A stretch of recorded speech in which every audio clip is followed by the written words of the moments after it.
오늘 새벽에 우리에게 주시는 하나님 말씀을 받겠습니다. 오늘은 잠언 17장 8절 9절 우리 두 절 말씀만 받겠는데요. 같이 한 목소리로 말씀을 읽도록 하겠습니다. 8절 9절 같이 읽을게요. 시작. 뇌물은 그 임자가 보기에 보석 같은즉 그가 어디로 향하든지 형통하게 하느니라. 허물을 덮어주는 자는 사랑을 구하는 자요 그것을 거듭 말하는 자는 친한 벗을 이간하는 자니라. 아멘. 하나님 말씀입니다. 오늘 새벽에는 9절 말씀이 이렇게 시작이 돼요. 허물을 덮어주는 자는 사랑을 구하는 자요. 오늘 설교 제목이 되겠습니다. 자, 오늘도 각각의 주시는 말씀에서 우리에게 주시는 말씀의 진리가 두 가지가 있는데, 자, 첫 번째 주시는 말씀의 진리는 뇌물에 대한 이야기입니다. 뇌물은 탐욕스러운 인간의 마음을 움직이는 힘이 있다는 거예요.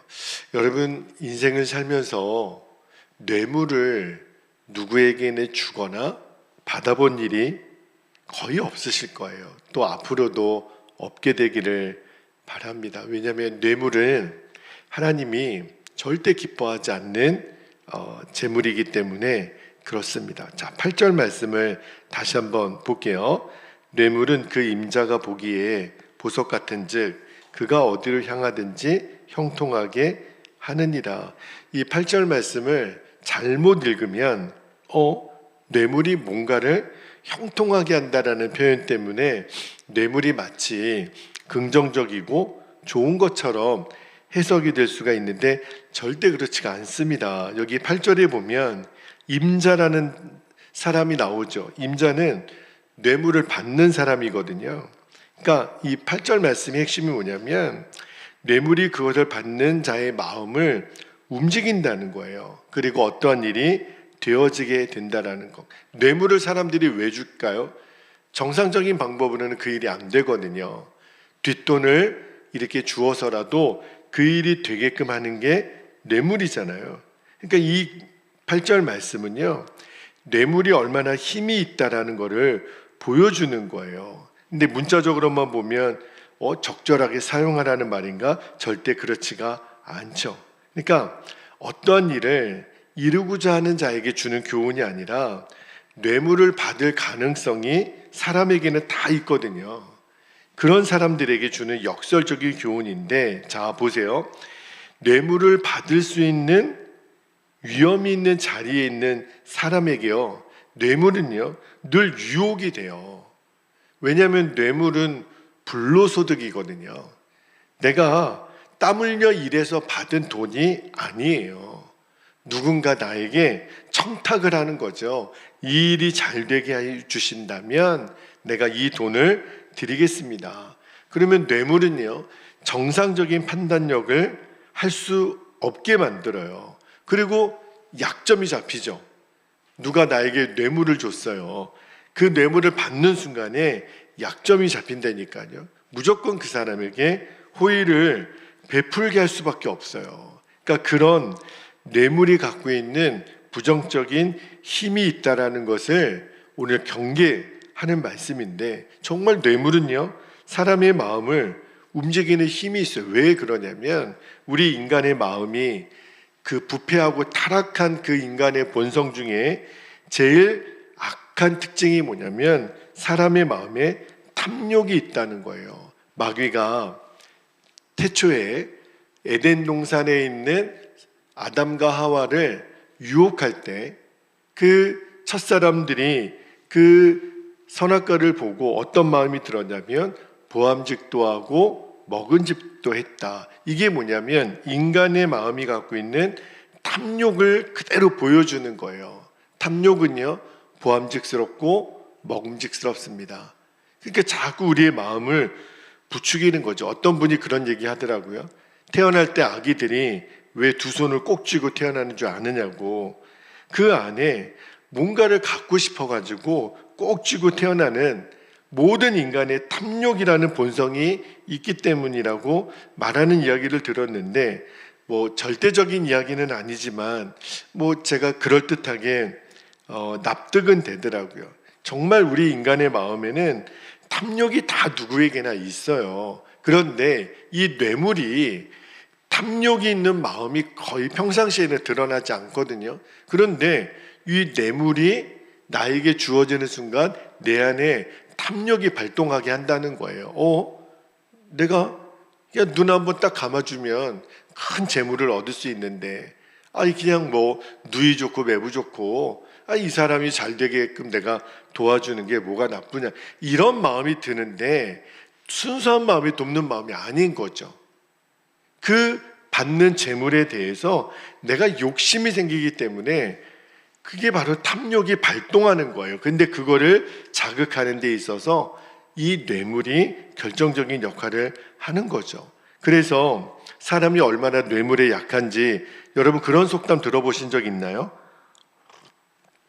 기름 먹인 가죽이 부드럽다, 그런 속담이 있어요. 이게 뭐냐면 뇌물을 주면 일이 순조롭게 진행이 된다. 다시 말하면 뇌물은 탐욕스러운 인간의 마음을 사로잡는다라는 거예요. 왜 그래요? 뇌물을 받는 순간에 판단력이 완전히 마비되기 때문에 그래요. 여러분 누군가로부터 선물을 받을 때도요, 이게 순수한 마음으로 나에게 주는 건지 아니면 어떤 대가성이 있는 뇌물인지 이거를 잘 분별할 수 있는 지혜가 있기를 축복합니다. 만약에 어떤 대가성이 있거나 이해관계가 얽혀 있다면 이거는 10중 8구 뇌물일 가능성이 높아요.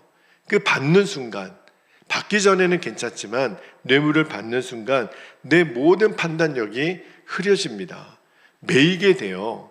나에게 무언가를 준 사람에게 이제는 더 이상 거절할 수 없는 뭔가 약점이 잡히게 되기 때문에, 그래서 우리가 꼭 기억할 것이 뇌물은 단호하게 거절할 수 있는 지혜와 용기가 있기를 주님의 이름으로 축복합니다.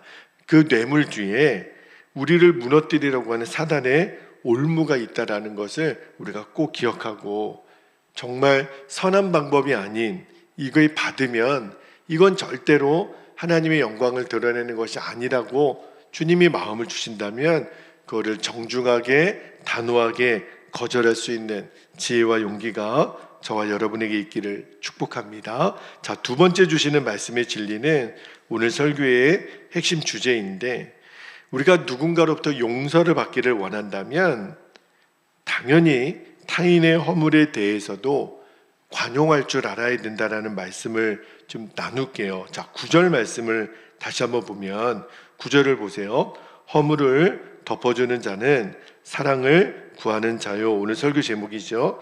그것을 거듭 말하는 자는 친한 벗을 이간하는 자니라, 그렇게 말씀하죠. 자, 여기 보면 사랑을 구하는 자, 사랑을 구한다라는 말은 사랑을 받게 된다 이 말이에요. 그리고 뒷부분에 있는 이간한다, 여러분 이간질한다라고 하잖아요. 사람을 서로 멀어지게 만드는 게 이간질하는 거잖아요. 그러니까 이 9절 말씀을 다시 살펴보면 누군가의 허물을 덮어주면 사랑을 받게 되고, 자꾸 허물을 들추어내게 되면 그 친한 친구라도 멀어지게 된다, 이 뜻이에요. 여기 허물을 덮어준다라는 말을 오해해서는 안 돼요. 누가 잘못한 일이 있는데도 못 본 채하고 지나간다는 뜻은 아니에요. 만약에 내가 좋은 게 좋은 거지, 이 사람 허물을 얘기해가지고 뭐 득이 될 게 뭐가 있어, 그냥 그 사람과의 관계 때문에 의가 상하기를 원치 않아서 잘못을 못 본 채 하는 그런 의미가 아닙니다. 이 9절 말씀은요, 허물을 덮어준다라는 거는 그 사람의 잘못을 지적하고 책망하는 거예요. 안 하는 게 아니라 하되 전제가 있어요. 그게 뭐냐면 이미 용서를 가지고 그 사람을 이해함을 가지고 내가 책망하고 내가 지적하는 거예요. 만약에 그냥 잘잘못을 따지기 위한 책망이면 싸움이 되죠. 그러면 그 사람과의 관계는 더 멀어지게 돼요. 근데 기본적으로 내 마음에 나는 당신을 이해하고 당신을 용서하기를 원하는 마음에서 지금 드리는 겁니다. 그게 바로 성경이 말하는 관용이라는 거예요. 관용은 에휴 그냥 다 좋아, 뭐 누이 좋고 매부 좋고 다 좋아, 이런 뜻이 아니에요. 정확하게 잘못은 말할 수 있지만 용서함이 바탕이 되어 있는, 여러분 이런 사람은요 누구에게나 사랑을 받아요. 그런데 그냥 밑도 끝도 없이 다른 사람의 잘못을 막 들추어내는 사람이 있죠. 여러분 특히 나를 찾아와서 누가 이랬대, 누가 저랬대요, 이 사람이 그럴 수가 있어요, 이렇게 말하는 사람하고는 상종을 하지 않게 되기를 바랍니다. 그런 사람이 굉장히 악한 사람이에요. 이간질하는 사람이에요. 그러니까 그 사람은 잘못한 것을 전하는 자 역할만 하는 것 같지만 사실은 누군가의 사이를 끊어놓는 이간질하는 자인 거예요. 그러니까 여러분 꼭 기억하셔야 돼요. 이렇게 자꾸 누군가의 잘못을, 이웃의 허물을 들추어내는 자들은요 결국은 아무리 친한 사이라도 그 사이를 멀어지게 하는 그러한 영향이 있다는 거예요. 그러므로 이 새벽에 우리가 정말 기도하고 싶은 것은 다른 사람의 허물을 들추어내는 자가 아니라 덮어주는 자가 되기를 축복합니다. 여러분 우리가 다른 사람의 허물을 왜 덮어줘야 되죠? 그 사람하고 원만한 인간관계를 유지하기 위해서 그런 게 아니에요. 우리가 누군가의 허물을 덮어주는 이유는 내가 바로 죄인이기 때문에 그래요. 나도 얼마든지 허물이 있기 때문에, 나도 누군가로부터 용납받고 용서받아야 할 죄인이기 때문에 우리가 누군가의 허물을 덮어줘야 합니다. 여러분 이 세상에 허물이 없는 사람은 없습니다. 아무리 존경받고 성인군자 같은 그 사람도 성경은 분명히 말합니다. 모든 사람은 죄인이라고. 그러니까 다 허물이 많다라고 하는 이 관점에서 보면 사람은 다 똑같아요. 여러분 우리가 이렇게 평지에서나 키가 크고 작은 거를 알지요. 저기 높은 30층 50층 그 빌딩 꼭대기에 올라가서 아래에 있는 사람을 내다보십시오. 사람이 다 점처럼 보여요. 무슨 말이냐면 하나님 보셨을 때 다 사람이 다 똑같은 죄인이에요. 다 허물이 있는 사람이에요. 그래서 하나님은 우리에게 서로의 허물을 용서하고 감싸주라. 예수님이 제자들이 기도를 가르쳐 달라고 요청하셨을 때 마태복음 6장에 보면 주기도문을 말씀하실 때, 자 마태복음 6장 12절을 한번 볼게요. 12절에 보면 이렇게 말씀하시죠. 우리가 우리에게 죄 지은 자를 사하여 준 것 같이 우리 죄를 사하여 주시옵고, 이렇게 말씀을 하세요. 그러니까 이 말의 원뜻은 이런 거예요. 내가 누군가를 용서한 만큼 하나님 나를 용서해 주세요, 이 말이에요. 다시 말하면 내가 누군가를 절대로 용서할 수 없어요, 이 말은 하나님 나도 용서하지 마세요, 이 말하고 똑같은 거예요. 그러니까 내가 나의 죄를 용서받고 내 허물의 사함을 받기를 원한다면 나도 똑같이 형제의 죄, 이웃의 죄를 덮어주고 용서해야 된다는 거예요. 노아의 세 아들 중에 둘째 아들 함이 노아가 술 취하여 벌거벗은 모습을 보고 그는 밖에 나가서 아버지의 허물을 막 들추어냈어요. 그래서 말할 수 없는 저주를 받았던 것을 기억해야 합니다. 우리도 본성적으로는 누군가의 잘못을 보거나 잘못을 듣게 되면 자꾸 그것을 말하려고 하는 경향이 있어요. 야, 어떻게 사람이 그럴 수가 있어? 아이고, 그리고 그 이야기를 누군가에게 그 사람이 그랬대, 저 사람이 저랬대, 이런 말을 막 하고 싶은 본성이 우리에게도 있다면 오늘 우리가 이 아침에 그 악한 본성을 십자가에 온전히 못 박게 되기를 축복합니다. 누군가의 허물을 보았을 때 나는 더한데, 나는 더 악한 사람인데, 그치요?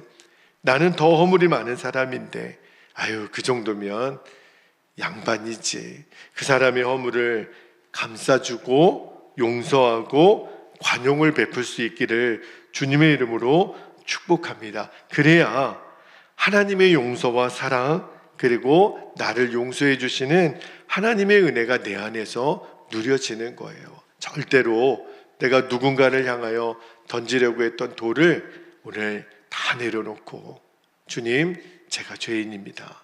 베드로가 예수님 발 앞에 엎드려서 내가 죄인입니다 고백했던 것처럼 우리의 고백은 그것밖에 없어요.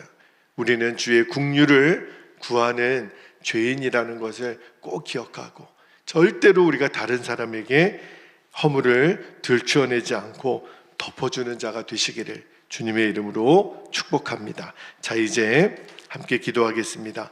오늘 주신 말씀의 진리를 우리가 두 가지 기도 제목으로 이렇게 붙잡겠습니다. 첫 번째는 영적인 판단력을 마비시키는 뇌물이 나에게 주어질 때 그것을 단호히 거절할 수 있는 지혜와 담대함을 주시기를. 이게 절대로 하나님이 기뻐하시는 그러한 재물이 아니라면 됐다고, 가져가시라고 우리가 단호하게 말할 수 있는 지혜와 담대함을 구할 수 있기를 바라고요. 두 번째는 누군가의 허물을 자꾸 들추어내려는 이 마음을 십자가에 못 박게 하여 주옵소서. 그리고 주님의 마음으로 그 사람의 허물을 덮어주는 자가 되게 하여 주옵소서. 우리가 이 두 가지 기도 제목을 붙잡고 이 시간 주님의 이름을 간절히 부르신 후에 통성으로 기도하겠습니다. 주여